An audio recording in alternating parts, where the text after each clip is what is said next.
Hi mga idol! Bago tayo magsimula, isang paalala muna. Ang kwentong ito ay isang fanfiction lamang na isinulat ni Breaker Dreamer at wala ito sa tunay na kwento ng slamdunk o anime. Tayo na, simulan na natin. Samantalang, patuloy pa rin ang pakikipag-usap dito ni Saki sa kanyang ama na si Sakuragi. At nais nga nito makasama ng matagal hanggang sa lumapit nga itong si Aki at sinabihan nga ang kanyang anak na aalis na daw sila maya-maya. Ngunit agad naman sumagot ang kanyang anak. Ayoko pong umalis, mami. Gusto ko pa po makasama si daddy ng matagal. Malungkot ang boses na pakiusap ni Saki sa ina. Napatingin si Aki kay Sakuragi bago muling tumingin sa anak. Anak, inaasahan tayo ni Papa Tristan mo doon at tito. Baka nga ngayon hinihintay na nila tayo. Sige na anak, babalik naman tayo mamaya dito eh. Pakiusap ni Aki sa anak. Ngunit nagsimula nang umiyak si Saki, kaya naalarma si Aki. Sasama ako, sasamahan ko kayo mamaya. Ani ni Sakuragi na kinagulat ni Aki. Hindi na lamang siya tumanggi sa alok nito at pumayag na lamang siya. Sige, pero hindi ba nakakaabala sa iyo, di ba? Magkikita pa kayo ng girlfriend mo mamaya. Tila may bumara sa lalamunan ni Aki nang sabihin na yun kay Sakuragi. Umiwas din siya ng tingin bago tumikhim. Pwede ko namang ipagbukas ang lakad na iyon. Importante ang anak ko. Sagot ni Sakuragi na ikinatango na lamang ni Aki. Inaasahan din ni Aki ang isasagot nito pero nasasaktan pa rin siya. Akala niya kasi dahil din sa kanya. Asa ka naman Aki, may girlfriend na yung tao. Huwag ka nang makisiksik. Sita ni Aki sa kanyang sarili sa pag-iilusyon. Nagugutom na ba kayo? Gusto niyo ba ng makakain? Tanong ni Sakuragi. Akala ni Aki na ang anak nila ang kinausap nito, kaya hindi niya ito sinagot. Kinakausap kita. Ano, hindi mo na ako papansinin? Tanong ni Sakuragi na nakatingin kay Aki. Ha? Ako ba ang tinatanong mo? Gulat na ani ni Aki kay Sakuragi. Tumawa ng mahina si Sakuragi bago ito inilingan. Okay, bibili lang ako ng makakain. Alam kong pagod kayo.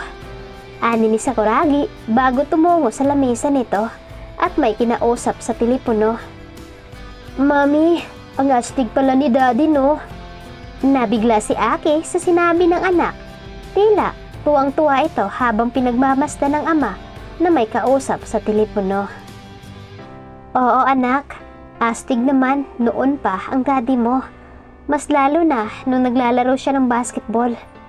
Tila na-amuse naman si Saki nang marinig iyon. Paborito din kasi nito ang larong basketball. Wow, magaling si daddy sa basketball? Tanong ni Saki na lalong na-excite sa naririnig. Anak, isa siyang pinakamagaling na manlalaro sa Kanagawa noon. Sa larong basketball ko rin siya unang nakilala at minahal rin ng gusto. Napangiti naman ng anak niya at tila kinilig nang mapatingin ito sa likod ng ina. Bakit? Hindi mo na ba ako mahal? Nagulat si Aki sa narinig. Doon niya lamang na-realize na nasa likod na pala nito si Sakuragi. Kaya pala ganun na lang ang pagkakangiti ng anak nila. Test, what a nonsense. Wala ka na doon. Utal na sabi ni Aki kay Sakuragi. Napataas kilay si Sakuragi sa sinagot ni Aki at kung paano ito maging malikot sa inuupuan. Kalukuhan. Kailan pa naging kalukuhan ang mga sinasabi ko? Tsaka anong mali sa tanong ko sa iyo? Takang tanong ni Sakuragi kay Aki na may pangaasar. Pwede ba? Tumahimik ka. Huwag mo nga akong landiin. May girlfriend ka na. Ani ni Aki bago inilayo ang mukha ni Sakuragi sa kanya. Sobrang bilis na rin kasi ng tibok ng puso niya.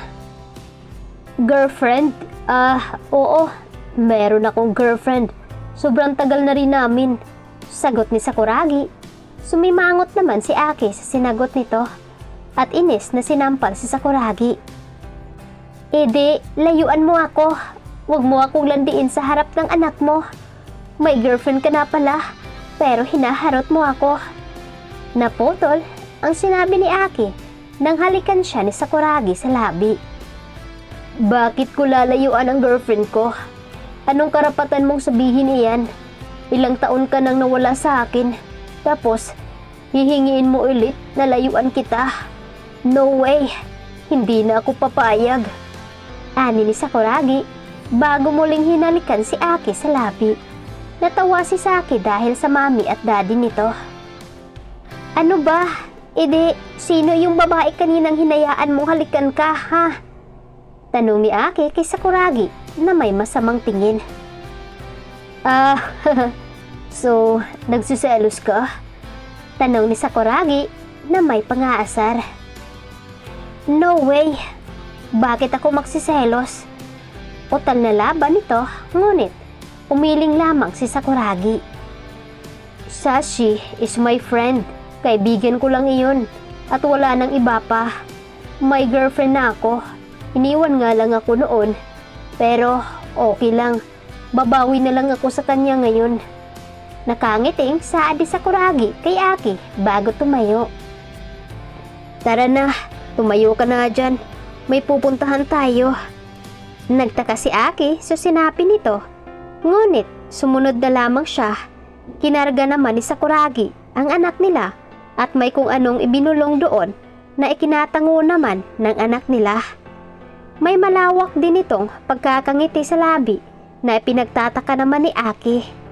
Tatanungin niya na sana ang mga ito, ngunit nauna na ang mga itong naglakad sa kanya.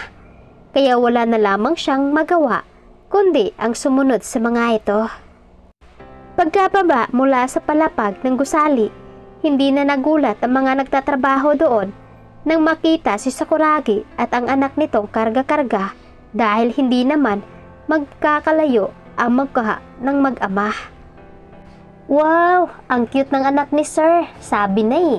Kahit hindi ba sinabi sa atin Mr. Lee ang tungkol sa kanila kanina, alam ko na anak ni Sir yan. Ani naman ng isang employee. True, ang cute niya sobra. Ang ganda rin ng girlfriend ni Sir. Dagdag pang saad ng isang employee. Samot-saring komento ang naririnig ni Aki sa mga taong nasa paligid nila. Nahihiya siya kaya yumuko na lamang siya. Nagulat siya nang higitin siya ni Sakuragi sa baywang palapit sa kanya. Huwag mo silang intindihin. Kami ng anak mo ang intindihin mo. Ani ni Sakuragi kay Aki na namumulang tumango kay Sakuragi. Na makasakay sila sa sasakyan, agad sinabihan ni Sakuragi ang driver na ibaba sila malapit sa butik. Nagtaka si Aki at tinanong si Sakuragi. Anong gagawin natin doon? Diba dapat pupunta na tayo sa bahay ni Kuya? Takang tanong ni Aki kay Sakuragi. Oo nga, pupunta tayo doon. Pero bago iyon, dadaan muna tayo sa butik. Ani ni Sakuragi bago hinalikan sa sentido si Aki. Okay, tanging nasabi ni Aki at hindi na lamang nagsalita pa. Ilang minuto ang nakalipas, tanging si Aki lamang ang tahimik habang ang mag-ama ay nagbubulungan sa tabi niya. Sa oras na titingin siya sa kanyang anak ay nananahimik ito, tapos kakalabitin ang ama para tumahimik rin sa pagsasalita. Lalo tuloy nakukuryo si Aki sa pinaggagawa ng dalawa. Ano bang pinag-uusapan niyo dyan at hindi ko pwedeng marinig? Giit ni Aki na nakasimangot. Mami, huwag kang makulit. Usapang lalaki lang to. Hindi ka naman po lalaki. Napatanga si Aki sa sinabi ng anak. Si Sakuragi naman ay hindi inaasahan ang sinabi ng anak. Ngunit natawa ng bahagya. Kaya inis na pinalo siya ni Aki sa braso. Pinagtawanan daw ba ang sinabi ng sutil na anak? Gigil na ani ni Aki bago inirapan si Sakuragi. Total hindi naman siya kasali sa usapan ay nananahimik na lang siya. Pero pag may pagkakataon, inilalapit niya ang kanyang ulo para marinig ng kaunti ang pinag-uusapan. Pero lintik, nahaharangan ng maliit na kamay ng anak niya. Si Mommy, cheating. Ani nito, mapang-asar naman siyang tiningnan ni Sakuragi. Ano nga kaya ang pinaplano ni Sakuragi at ang anak nito? Kaya ito ang dapat nating aabangan mga fam sa susunod natin na episode.